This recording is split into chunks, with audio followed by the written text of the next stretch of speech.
ГСП онлайн. Городские новости сейчас. Понедельник, 19:00. Поле спорткомплекса «Нефтяник». Кубок города по футболу. Открытие сезона прошло в мае, однако тогда команды играли на половине поля. Сейчас же задействована вся площадь. Примечательно, что на большом поле в республике играют лишь в двух городах – Троицко-Печорске и Ухте. Участвуют 6 команд. В межсезонье спортсмены выступают в мини-футболе. Поэтому сейчас им пришлось поработать над составами, увеличить и усилить их. Команды, так как их мало, поэтому все лучшие футболисты собраны именно в эти команды. Они не разбросаны, как лидеры в ряде команд. Это просто лидеры каждой команды собрались, поэтому очень хорошие составы.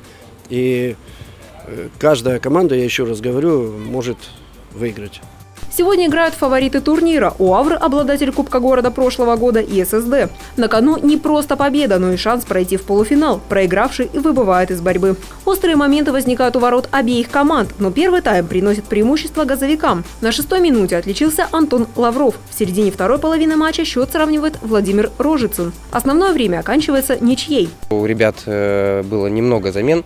В принципе, столько же, сколько у нас, но равноценных замен у них не было. Поэтому нам чуть-чуть физически, функционально было проще играть. У нас скамейка длинная, и все игроки, которые выходили, имеют опыт хороший.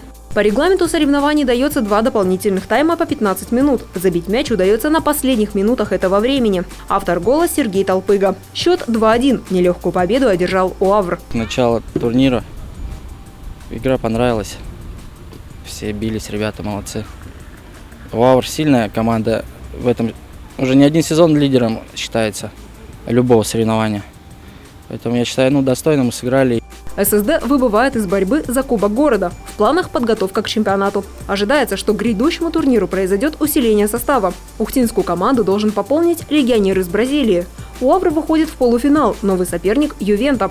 А самый главный матч турнира назначен на 6 июня.